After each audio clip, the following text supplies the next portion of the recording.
En México, cuando tienes un billete de 200 pesos, dices, tengo una Sor Juana. Recientemente los billetes de 20 pesos, que estaba Benito Juárez, ahora pues también han cambiado de denominación, ya aparecen en el billete de 500, pero ¿tú quieres saber quién está en el billete de 100 pesos? Es Nezahualcóyotl, y para contar un poco de su historia de este rey poeta, te presentamos este libro, El Rey Poeta, Nezahualcóyotl.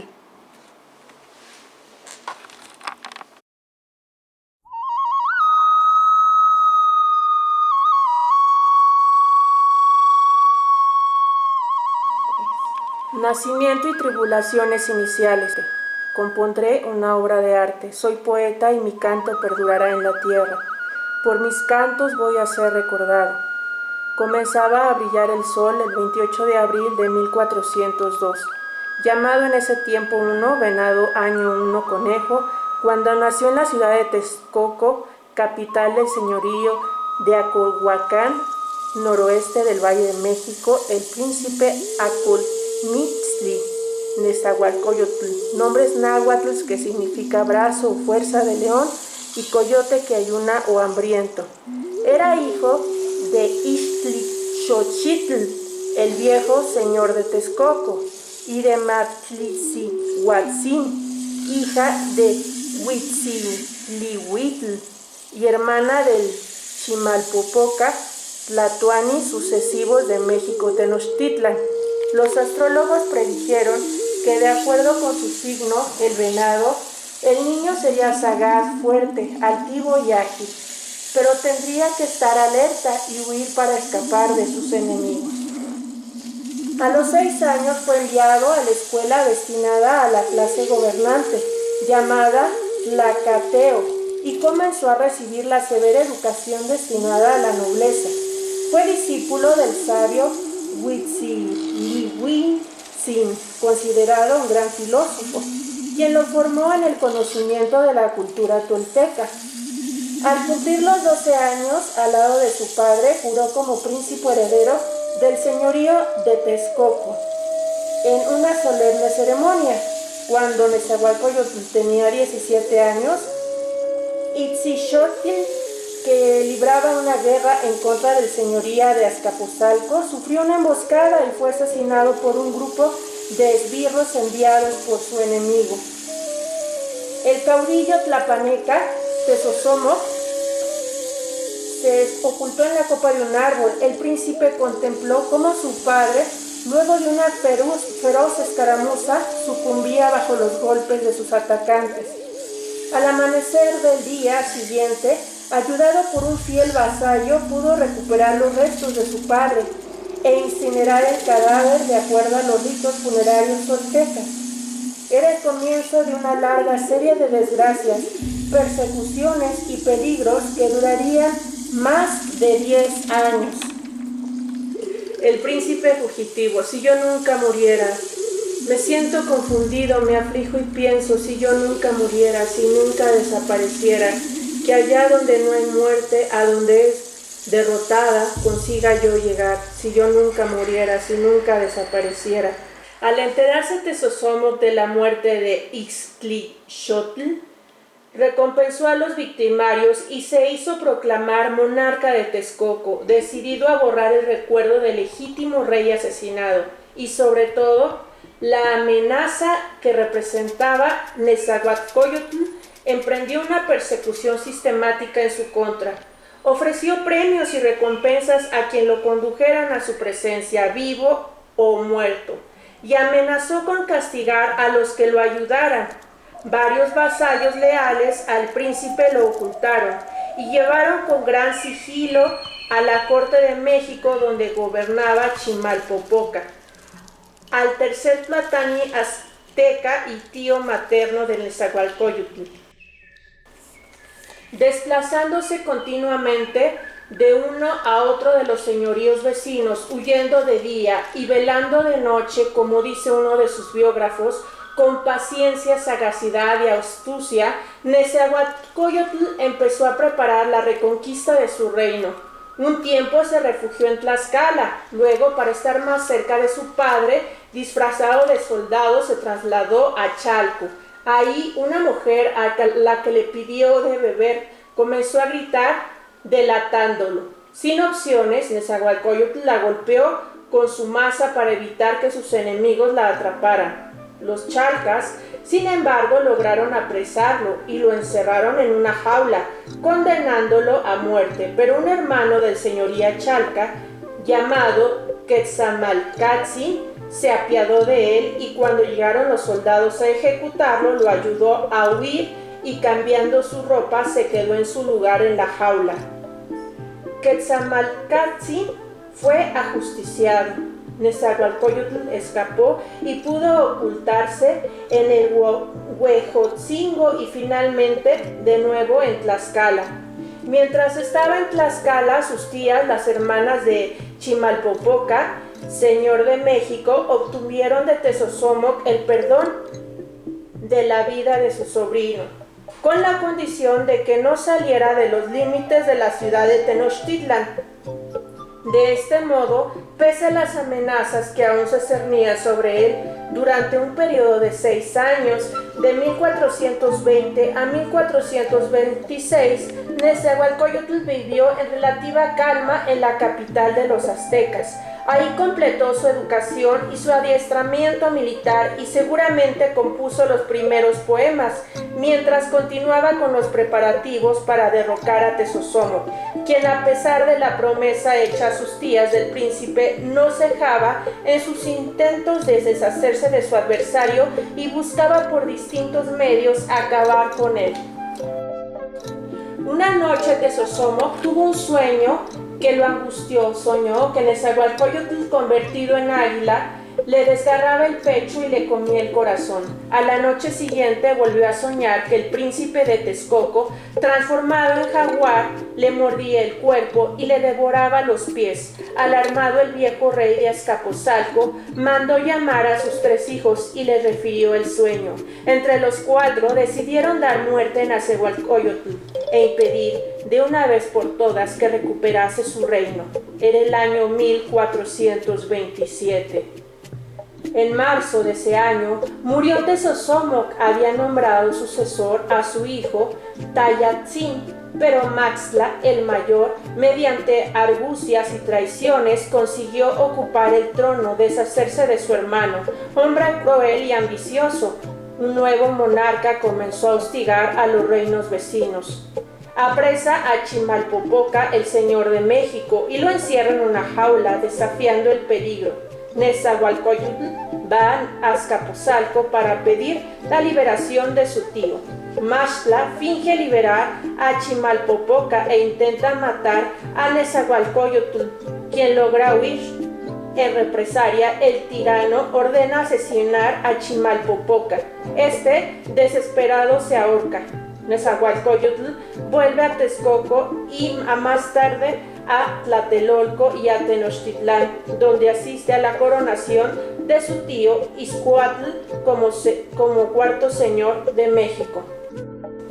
Varias veces más consiguió Nezahualcóyotl escapar a las emboscadas de los soldados del nuevo rey de Azcapotzalco. En una ocasión, Maxtla había enviado a 4 de los más valerosos capitanes de su ejército a eliminarlo. El príncipe se había refugiado en los palacios de Sillán, al oriente del lago, bajo la protección de su fiel servidor, Coyahua.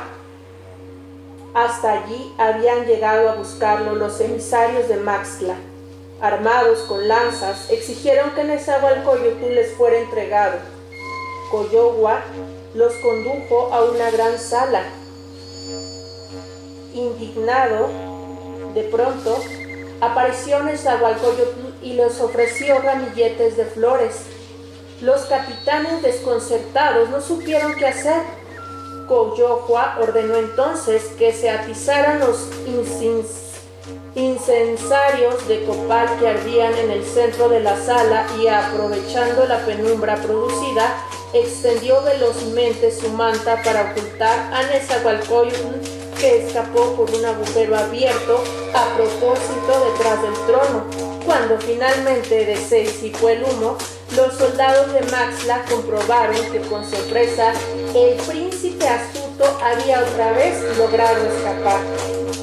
Indignado, Maxtla decretó una persecución sin cuartel durante 14 días a Nezahualcóyotl. Él huye, ayudado por sus súbditos fieles y recurriendo a mil astucias. Poco a poco, sin embargo, sus movimientos, no solo para escapar, ha comenzado a concretar las ayudas y alianzas que van a permitirle recuperar su reino. Aprovechando el descontento generalizado de los reinados tiránicos de Tezosomoc y Maxtla, había generado entre los pueblos de la altiplanicie, Nezahualcóyotl logró huir a numerosos señoríos a favor de su causa. Pactó una alianza con Ixcoatl, que pronto se convertiría en la Triple Alianza. Al unírseles, el rey de Tacuba y al frente de un numeroso ejército atacaron las huestes de Maxtla. Las dispersaron y saquearon la ciudad. Se dice que el propio Nezahualcóyotl acabó con la vida del rey de Azcapotzalco. Tenía 25 años. Ascenso al trono. Con flores nos enriquecemos. Nos adornamos con flores y con cantos, hermosas flores de la primavera. Con flores nos enriquecemos aquí sobre la tierra. No fue sino hasta 4 años después de su triunfo de Maxtla cuando Nezahualcóyotl fue jurado monarca de Texcoco. Entre tanto, había vivido en Tenochtitlan, donde dirigió la construcción de varias obras civiles. Durante ese lapso se dedicó a restablecer las fronteras de su señorío y a pacificar las provincias.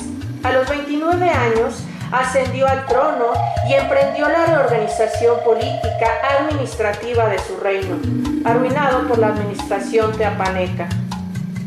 Para engrandecer las ciudades, fomentó una política de reconstrucción de palacios y casas para los señores nobles que asistían a su corte, cada uno conforme a su calidad y méritos. Nezahualcóyotl es jurado señor de Texcoco. A la ciudad de Texcoco la dividió en 6 municipalidades y a los habitantes de cada uno los agrupó por barrios, organizando a los vecinos de cada uno de ellos por oficios, los orfebres y plateros en un barrio, los artífices de plumarios en otro y así a todos los demás. Estableció un severo código de 80 leyes divididas en 4 partes, cada una bajo la responsabilidad de un Consejo Supremo. Un consejo atendía los pleitos en todos los casos civiles y criminales. Ahí se juzgaba y castigaba con gran rigor todo género de delitos. Al traidor, al rey, por ejemplo, lo despedazaban y su casa era saqueada y demolida, sembrando con sal el terreno donde había sido levantado, y sus hijos y los de su casa quedaban como esclavos hasta la 4ª generación. Lo mismo se hacía con cualquier príncipe o guerrero que hubiera rebelado contra su señor, y con aquel que vistiera indebidamente las insignias o divisas del rey, aunque se tratara del príncipe heredero al reino.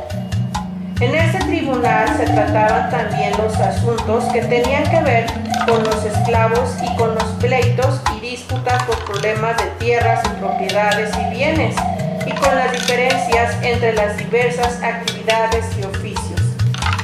El segundo consejo era de música y ciencias. En él se juzgaban y castigaban las supersticiones y delitos cometidos por brujos y hechiceros. El tercer consejo era el Consejo de Guerra, que dictaminaba sobre los asuntos estrictamente militares. Si un soldado no cumplía con las órdenes de su capitán o caía en alguna falta, era degollado, y aquel que robaba o se apropiaba indebidamente de un cautivo o de parte de un botín de guerra era ahorcado.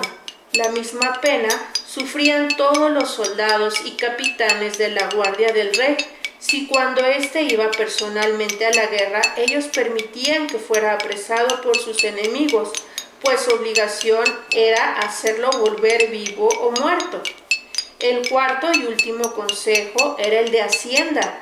Los jueces que lo integraban eran los encargados de la cobranza y distribución de tributos.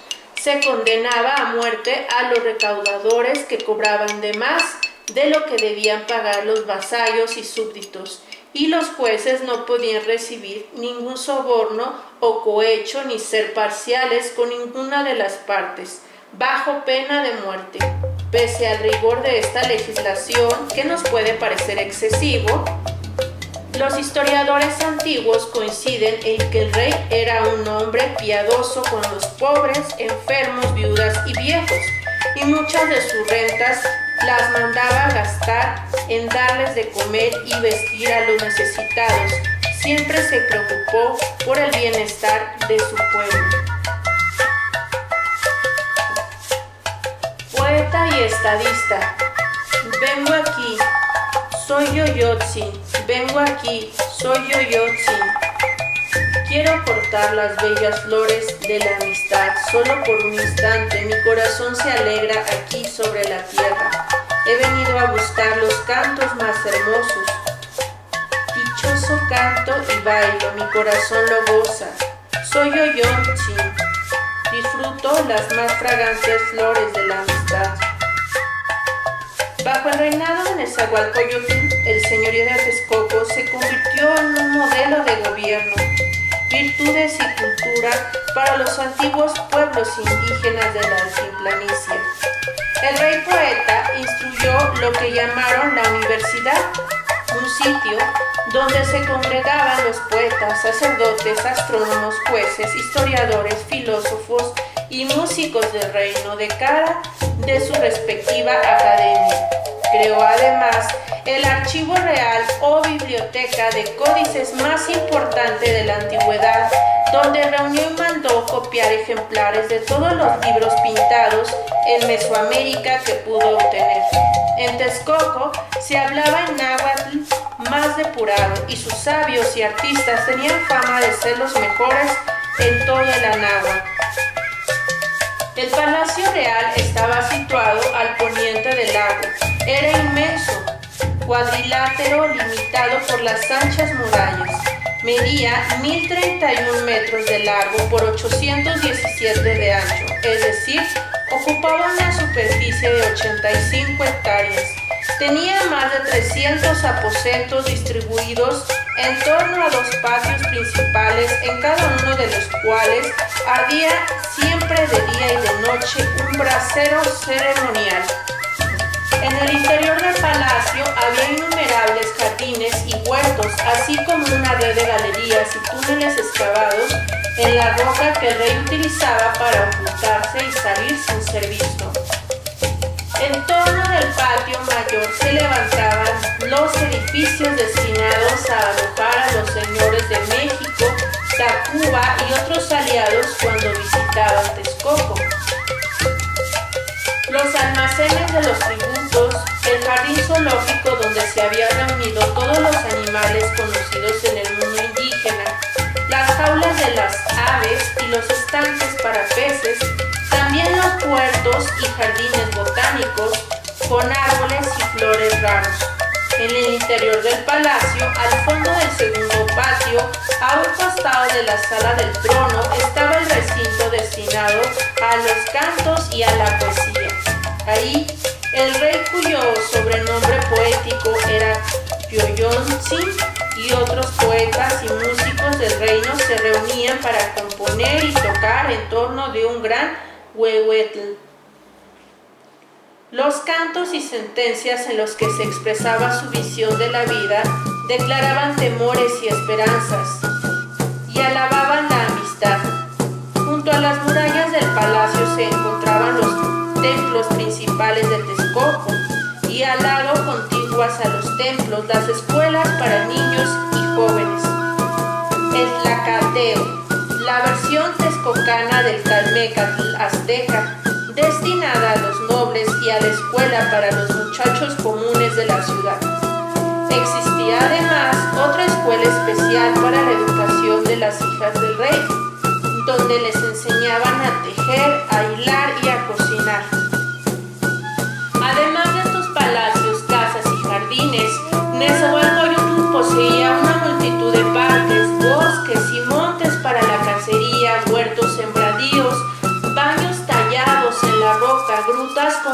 construidas en casas de campo, pero entre todo prefería uno. Había hecho construir en un cerro boscoso cercano a la ciudad llamada Texcocingo, magnífico lugar de recreo. Erigió una alta muralla para cercarlo, edificó un acueducto para llevar agua del bosque y mandó construir galerías, canales, escalinatas, estanques, piscinas y fuentes. Ahí se retiraba a descansar, meditar o gozar de la compañía de sus numerosas concubinas. Los relatos antiguos que describen el sitio no escatiman palabras para elogiar la belleza de ese lugar. El rey amaba a los pájaros y mandó construir en Texcocingo grandes jaulas para albergar a aves provenientes de toda Mesoamérica. También sembró diversas especies de flores, plantas y árboles traídas de muy distintas regiones, algunas de las cuales todavía se conservan. Nezahualcóyotl en Texcocingo. Nada más una vez vivimos en la tierra. Lo que nos da alegría solo perdura aquí. El lugar del misterio será como la tierra. ¿Existe allá la vida? ¿Alguien es conocido? Allá no hay tristezas. No se recuerda nada. ¿Puede ser nuestra casa? ¿También allá viviremos? Gocemos con las flores. Gocemos con las flores, gocemos con las flores que están en nuestras manos. Pongámonos collares y flores aromáticas, flores de la estación de lluvias que abren ya sus corolas. Entre ellas cantan aves de plumas como el sol. Solo con nuestras flores logramos alegrarnos. Solo con nuestros cantos vencemos la tristeza. Pétalos perfumados disipan la amargura. Los inventa el dador de la vida, los hace descender. Aquel que se inventa a sí mismo capullos placenteros disipan el pesar. Soy un poeta, un pájaro en el cerco del agua floreciente. Soy un poeta en el cerco del agua y estoy de fiesta. Mi corazón anda en la ribera de los hombres, modulando mis cantos que les brindan placer. Pero estoy desolado, ay, mi corazón está desolado, soy un poeta en las riberas de las 9 corrientes del lugar del misterio, que en la tierra florida me amortajen. Me iré, desapareceré, me pondrán en un lecho de plumas amarillas, y las ancianas llorarán por mí, el llanto mojará mis huesos. Descenderé a la muerte en la orilla sombría, y cuando sea conducido, mi ropaje de plumas allá sobre la tierra se hará humo. Me iré, desapareceré, me pondrán en un lecho de plumas amarillas. Las ancianas llorarán por mí. El inventor de sí mismo. En ningún sitio está la casa de aquel que se inventa a sí mismo. Lo buscamos por todas partes lo invocamos.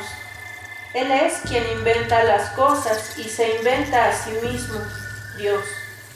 Por todas partes lo buscamos, anhelamos su gloria y su poder, pero ninguno puede jactarse que es su amigo.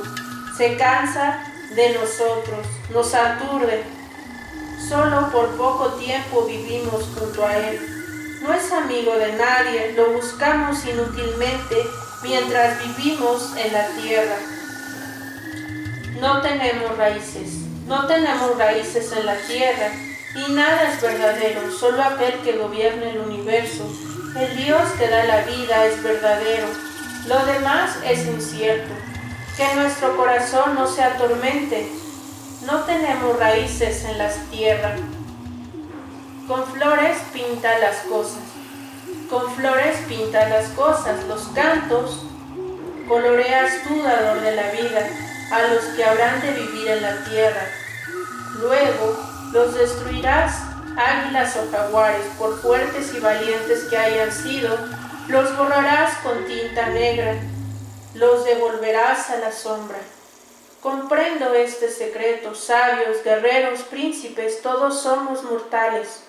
De 4 en 4 todos nos iremos muriendo, todos acabaremos en la tierra. Como una pintura nos borraremos, como una flor nos secaremos en la tierra. Como el traje de plumas del quetzal, de la oropéndola, del azulejo acabaremos. Medítenlo, señores, desapareceremos, ninguno quedará. El corazón del arquitecto. Escucho un canto, por fin lo comprende mi corazón. Escucho un canto, contemplo una flor, ojalá nunca se marchite.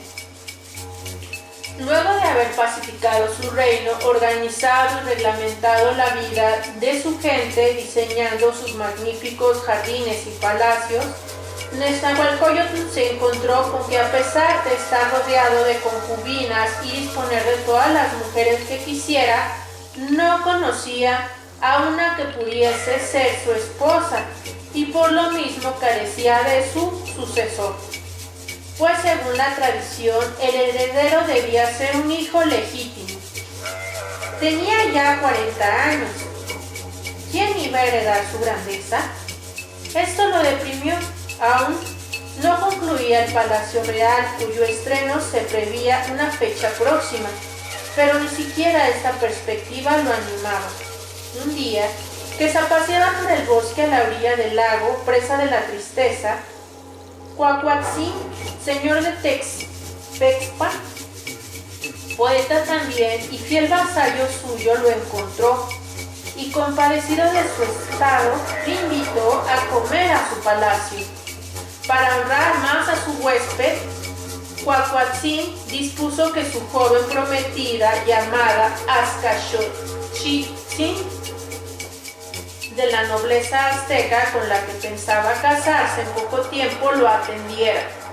La muchacha era tan hermosa que a Nezahualcóyotl le quitaron todas las melancolías y tristezas que traía consigo y le robó el corazón, como escribió su descendiente, el historiador Fernando de Alba Ixtlilxótl, en el año 1443.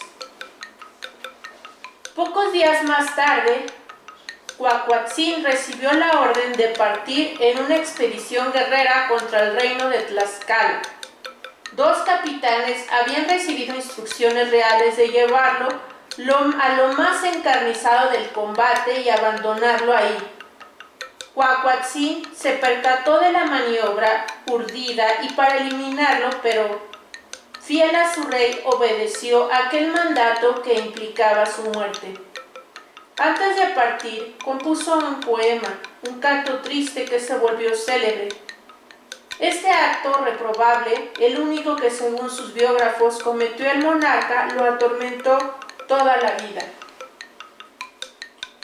Muerto Cuacuatzin, Nezahualcóyotl ideó una complicada estrategia para aproximarse a la muchacha sin despertar sospechas. Mandó traer de un poblado vecino un enorme peñasco para ponerlo en el bosque de Texcocotzingo y dispuso que mucha gente reuniera para verlo pasar. Él estaría en su mirador cuando la joven, avisada por una anciana a la que había puesto de acuerdo, se asomara a ver aquella piedra. Él, al contemplarla, le preguntaría quién era. Entonces le informarían que era la prometida del desdichado Cuacuatzin, que estaba desamparado. De este modo, el rey podría pedir que la llevaran a su palacio, pues no era bueno que una joven tan bella viviera sola. Así se hizo, y al poco tiempo después, Nezahualcóyotl anunció su matrimonio con Azcachochitzin. Los festejos de la boda, a la que asistieron todos los reyes y aliados, el estreno del palacio, coincidieron y se alargaron durante 4 meses. Todavía se recordaban las celebraciones cuando la reina dio a luz al príncipe heredero.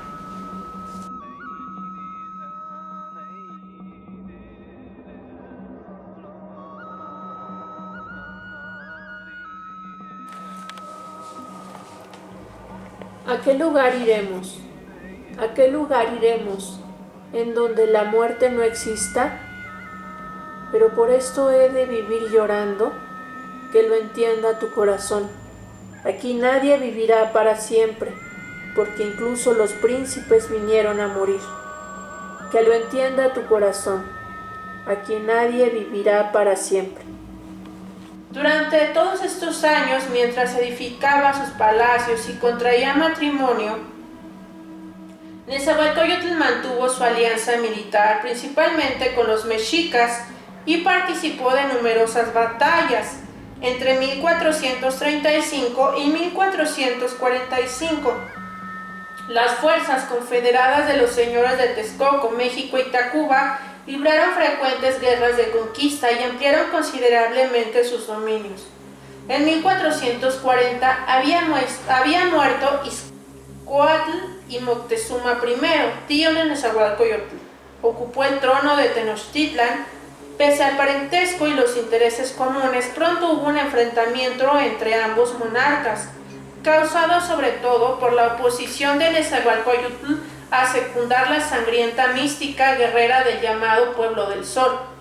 El texcocano rechazaba el rito de los sacrificios humanos y más de una vez discutió con Moctezuma y con su poderoso consejo Tlacael en desacuerdo con esas prácticas. En esa época, el señorío de Texcoco había alcanzado su mayor esplendor. No tardarían, sin embargo, en comenzar las adversidades. En 1445, una plaga de langosta devoró los campos y cosechas, provocando el hambre entre la población. Poco después, Nezahualcóyotl se vio envuelto en una cruenta guerra contra el señorío de Chalco que se prolongaría por más de 20 años. En 1450, en el Valle de México, cayó una nevada excepcional que arruinó muchas casas, destruyó bosques, sembradíos y provocó una mortal epidemia de resfriados. En 1451 se agravó la hambruna provocada por una prolongada sequía. En 1454 ocurrió un eclipse total de sol que fue visto como un pésimo augurio. Ante la grave situación, los señoríos de Texcoco y Tenochtitlan y Tacuba decidieron suspender en sus dominios el pago de tributos durante 6 años y repartir las reservas de maíz almacenadas en sus trojes para ayudar a la población. En Texcoco, la presión de los sacerdotes de la religión oficial se recrudeció. Los dioses estaban indignados con el rey. Decían por qué éste se oponía a los sacrificios de hombres y lo castigaban como a Quetzalcóatl en Tula. Para aplacarlo, eran necesarios sacrificios que permitieran ofrendar corazones al sol. Entristecido y aislado, Nezahualcóyotl tuvo que ceder, pero incluso entonces insistió en que si había que sacrificar cautivos, al menos fueran hombres hechos a la idea de morir, es decir, soldados. De este modo se instituyeron las guerras floridas, concebidas como un medio para procurarse víctimas suficientes. A pesar de estas diferencias ideológicas con los mexicas y la visión que representaba, invitado por Moctezuma, Nezahualcóyotl había proyectado y dirigía por ese entonces la construcción de un acueducto de Chapultepec que dotaría de agua potable a la capital azteca. Ya en 1449, también a petición del mismo Moctezuma, el señor de Texcoco había llevado a cabo la construcción de un dique para evitar las inundaciones que sufría Tenochtitlan e impedir además que el agua salada del lago de México y Texcoco se mezclara con la dulce. Si no era posible contener la expansión del sanguinario militarismo mexica, al menos las obras de beneficio civil mejorarían la vida de la gente. Para Nezahualcóyotl las calamidades no cesaron. En 1464, Texahuanpitzintli, el niño prodigioso, su único hijo legítimo y sucesor del trono, fue acusado injustamente de conspirar contra el rey. El código establecido por el propio Nezahualcóyotl castigaba ese delito con la muerte. Pese a la predilección que sentía por su hijo, el monarca no podía hacer nada para salvarlo sin riesgo de quebrantar él mismo la ley. Desesperado, Nezahualcóyotl se retiró al bosque de Texcocingo para no estar presente durante el juicio. En su ausencia, el príncipe fue encontrado culpable y ejecutado. Nezahualcóyotl, que amaba a su hijo, lloró amargamente su muerte. El reinado de Texcoco se quedaba sin su sucesor, hijo del sol y de la luna. ¿Quién ha visto a Dios? Solo en el interior del cielo está Dios, inventando la palabra. ¿Quién lo ha visto en la tierra? Se aburre aquí, se hastía. No es amigo de nadie, ahora lo comprendo. El poder y la gloria no son nada. Son como el oro y el jade. Bajaremos al lugar de los muertos.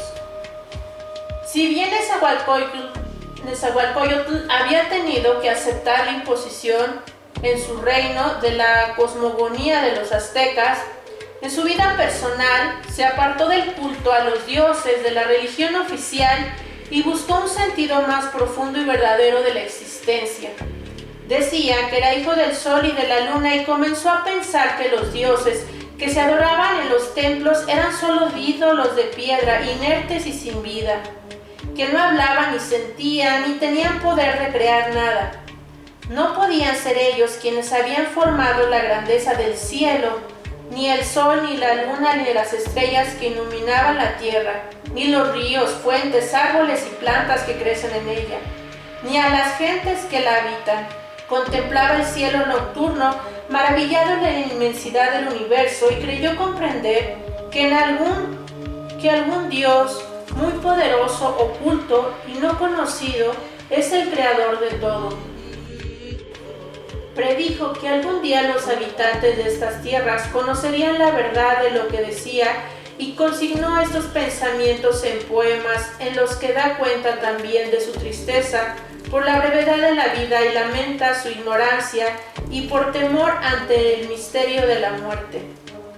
Para venerar a este Dios no conocido al que llamaba, siguiendo la doctrina espiritual de sus antepasados toltecas, Tloquenahuaque quiere decir el dueño del cerca y del junto, que se inventa a sí mismo e inventa la vida por quien vivimos todos. Nezahualcóyotl edificó un templo con la elevada torre compuesta de varios cuerpos que simbolizaban los 9 pisos o regiones del cielo. Decoró el último en lo más alto, consagrado a la divinidad con una representación del cielo nocturno, cuajado de estrellas y adornos de oro, gemas y plumas preciosas, sin ninguna otra figura o estatua. Ahí acostumbraba a recluirse y a orar y meditar durante varias horas en búsqueda de la verdad. Volví la vista al cielo y me puse a considerar la hermosura del sol, la luna, las estrellas y de todo lo creado, y me dije que no era posible que toda aquella grandeza hubiera sido hecha por nuestros dioses.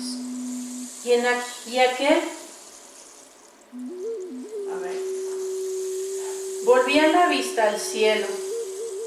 Me puse a considerar la hermosura del sol, la luna, las estrellas y de todo lo creado. Y me dije que no era posible que toda aquella grandeza hubiera sido hecha por nuestros dioses. Y de aquel que lo hizo había sido algún Dios muy poderoso que estaba oculto y no era conocido. Calamidades y prodigios. No acabarán mis flores, no acabarán mis flores, no cesarán mis cantos, yo cantor los elevo. Se difunden, se esparcen fragantes flores áureas y no obstante se secan. Se elevará el corazón de Dios. La guerra contra el señor de Chalco se había vuelto cada vez más encarnizada. Hacía 20 años que los ejércitos texcocanos y mexicas luchaban en vano por someterlos, pero los aguerridos chalcas se defendían con fiereza y no daban cuartel. No era nada claro cómo se podría salir con bien de aquella empresa. Envejecido y abrumado por las adversidades, sin heredero ni esperanza de aquel que la reina concibiera otro hijo, Nezahualcóyotl se retiró al bosque de Texcococingo, como solía hacerlo, en busca de inspiración. Allí dicen los relatos que ayunó durante 40 días y 40 noches, rogando y alabando al invisible Tloque Nahuatl, el desconocido dios de los toltecas, para que lo iluminara y lo amparara. Dicen también que al concluir estos ejercicios, una medianoche en que el rey meditaba en sus aposentos, uno de los guardianes oyó que lo llamaban por su nombre. Inquieto salió a ver de qué se trataba y se encontró con un mensajero misterioso, de aspecto radiante, que lo tranquilizó y le dijo que le comunicara al rey que al día siguiente, antes del mediodía, su ejército ganaría la batalla de los Chalcas y que la reina tendría un hijo que lo sucedería en el reino. A Nezahualcóyotl la historia le pareció una patraña y mandó a castigar al guardia, pero al día siguiente, en efecto, al mediodía, el ejército texcocano, al mando de un joven capitán, hijo natural del rey, de apenas 18 años, que deseaba demostrar su valor, atacó sorpresivamente el campamento Chalca, sometiéndolo y provocando la derrota final de los rebeldes. Poco tiempo después, el 1 de enero de 1465, la reina de Azcapotzalco dio a luz a un niño que se llamó Nezahualpili. El señor de Texcoco podía descansar tranquilo. Su hijo lo sucedería en el trono. Testamento de Nezahualcóyotl. ¿Realmente vivimos en la tierra? Yo, Nezahualcóyotl, lo pregunto, ¿realmente vivimos en la tierra? No estamos en ella para siempre, apenas un instante. También se rompe el jade, el oro se destruye, el plumaje de Quetzal se desgarra. No estaremos para siempre en la tierra, tan solo un breve instante. Cuando sintió que la muerte se acercaba, mandó reunir a todos sus familiares, amigos, cortesanos y les dijo: hijos, parientes y súbditos míos, nadie mejor que ustedes conoce las graves afrentas que el cacique de la provincia de Chalco y su gente nos infligieron durante muchos años, y cómo, a pesar de las numerosas conquistas que hicimos en muchas regiones, no podíamos vencerlos, y cómo, aconsejado por los sacerdotes, con gran pesar y disgusto, accedí a hacer sacrificios humanos, todo lo cual fue inútil. Ahora puedo morir, y el consuelo que me llevo de esta vida es que gracias al Dios Todopoderoso, que escuchó mis ruegos, les dejo un rey, y confío en que habrá de gobernar en paz y quietud, premiando a los que se lo merezcan y castigando a los injustos y soberbios. A su hijo, el príncipe Netzahualpili, que entonces tenía solo 7 años, le insistió que no olvidara que su nacimiento había sido un milagro, concebido por el Dios Todopoderoso, y le pidió que respetara a su pueblo y le hiciera ofrendas como él lo había hecho, y que no aceptara que hubiera más sacrificios humanos, porque aquel Dios lo rechazaba y castigaría con rigor a quienes lo hicieran. Luego, con lágrimas en los ojos, se despidió de sus hijos y familiares. Les pidió que salieran de ahí, y a los porteros les pidió que no dejaran entrar a nadie. A las pocas horas se agravó y murió. Era la mañana de un día no precisado de 1472. De este modo, terminó la vida de Nezahualcóyotl, señor de Acolhuacán, la figura más importante del México antiguo. Y entonces este fue nuestro personaje histórico del billete de 100 pesos.